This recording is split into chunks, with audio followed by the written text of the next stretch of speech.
Hi friends, welcome to just every thing. இன்றைக்கி நம்ம சேனலில் என்ன வீடியோ பார்க்க போகிறோன்னா, ஒரு வெஜிடபிள் சாண்ட்விச் எப்படி ஈஸியாக பண்ணுறது, நம்ம வீட்டிலே பண்ணுறது அதான் பார்க்க போகிறோம். ஸோ வெங்காயம் அங்கே வெட்டிகிட்டு இருக்கும் போதே ஜீரோலாம் அந்த எண்ணெயில் போட்டு நம்ம வந்து வச்சாச்சு. வெங்காயம் வெட்டுமோ கண் செம்ம எரிச்சலுங்க, எப்படி தான் வெட்டுறாங்களோ.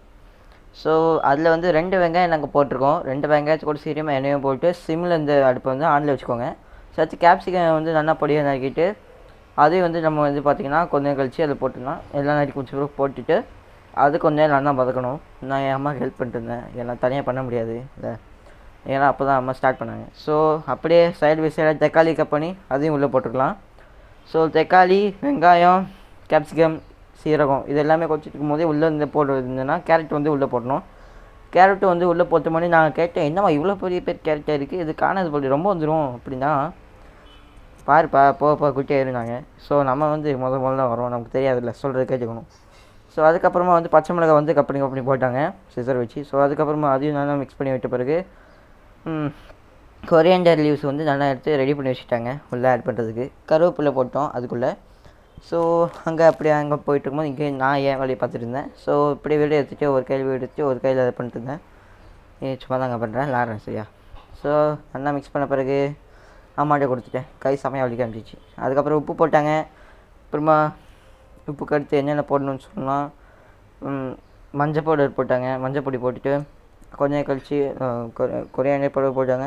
அதுக்கப்புறமா மிளகாத்தூள் போட்டாங்க. மிளகாத்தூளுக்கு பெப்பர் போட்டாங்க. அதுக்கடுத்து பார்த்திங்கன்னா கொஞ்சோண்டு பெருங்காயம் பொடி போட்டாங்க. ஸோ அதை வந்து லாஸ்ட்டாக தான் போட போமா நம்ம வந்து கறி லீவ்ஸு. அதுக்கு வந்து 3 முட்டையை எடுத்து அந்த பேன்லேயே வந்து ஒரு சைடு வைக்கிட்டு அதில் 3 முட்டையை வந்து உடச்சி போட்டாங்க. 3 முட்டை உடச்சி போட்டு போது அதுக்கு தேவையான உப்பு, பெப்பரு, சால்ட் இந்த மாதிரி எது போடணுமோ அதை போட்டுக்கலாம். நீங்கள் எந்த மசாலா ஆட் பண்ணீங்களோ அதை போட்டுட்டு நீங்கள் வந்து அதை வந்து நல்லா மிக்ஸ் பண்ணிக்கோங்க. மிக்ஸ் பண்ணி அது அந்த ஒரு சைட்லேயே வந்து பார்த்திங்கன்னா ஓரளவுனா வெந்து ஒரு மாதிரி ஃப்ரை ஆகிற மாதிரி அதிலே வச்சுக்கோங்க. ஸோ நல்லா ஃப்ரை ஆன பிறகு பார்த்திங்கன்னா நீங்கள் வந்து 2 வந்து மிக்ஸ் பண்ணிக்கலாம். ஸோ மிக்ஸ் பண்ணிவிட்டு கடைசியில் நீங்கள் என்ன பண்ணணுன்னா அந்த கொரியாண்டர் லீவ்ஸ் எடுத்து அதில் போட்டுட்டு மிக்ஸ் பண்ணி வச்சிட்டிங்கன்னா அது அவ்வளோதான். ஸோ அதுக்கடுத்து பார்த்திங்கன்னா ப்ரெட்டு இல்லை நெய் தடவிக்கும் நான் சாப்பிட்டேன் சரியா, தப்பாத்துக்காதீங்க. ஸோ ப்ரெட் எடுத்துகிட்டு அதில் வந்து நல்லா நெய் அப்ளை பண்ணிட்டு அதில் வச்சப்பட ஞாபகம் சீஸ் இருக்குன்ட்டு சரின்னு சொல்லிட்டு சீஸ் எடுத்துகிட்டு சீஸையும் பார்த்திங்கன்னா நல்லாவே துருவி விட்டுட்டு சீஸையும் அதில் எடுத்து ஆட் பண்ணியாச்சு. ஸோ 4 கியூப் வாங்கினேன். 4 கியூபையும் வந்து பார்த்திங்கன்னா திருவிட்டாங்க.